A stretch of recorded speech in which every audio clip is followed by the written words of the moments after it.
Hello, Kirby Woods. Pastor Calvin here with this week's devotion. We find ourselves today in Romans chapter 1. And listen to what the Apostle Paul says in verse 16. He says, "For I am not ashamed of the gospel of Christ, for it is the power of God to salvation to everyone who believes."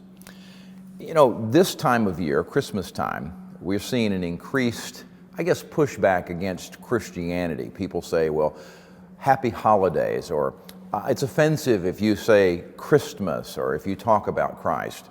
But what I love about the Apostle Paul was he didn't care what other people thought. He was not ashamed of the gospel of Jesus Christ because he knew that the gospel was God's power to save people from their sins and to translate them from an eternity in separation from God into the family of God and eternity with God.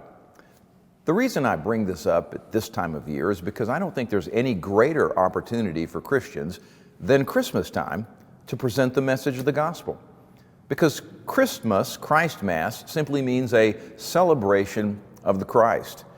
And in our culture, it's a celebration of anything else. It's about, Christmas gifts, about trees, Christmas trees, and snowmen, and Santa Claus, and whatever.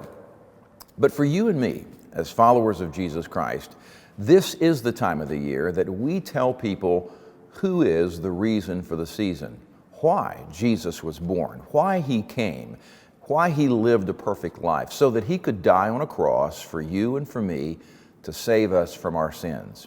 As you talk about Christmas this year, I encourage you to tell people Merry Christmas.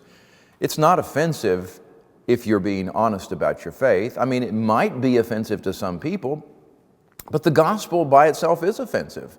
And Paul says, I'm not ashamed of that. I'm not ashamed of the offense of the cross. I'm not saying or suggesting that we are intentionally rude or disrespectful to people, but what I am saying is we don't let the culture back us into a corner and cause us to be quiet or silent about the reason for the season. Because with the Apostle Paul, I want you and me to say with absolute confidence, I am not ashamed of the gospel of Jesus Christ.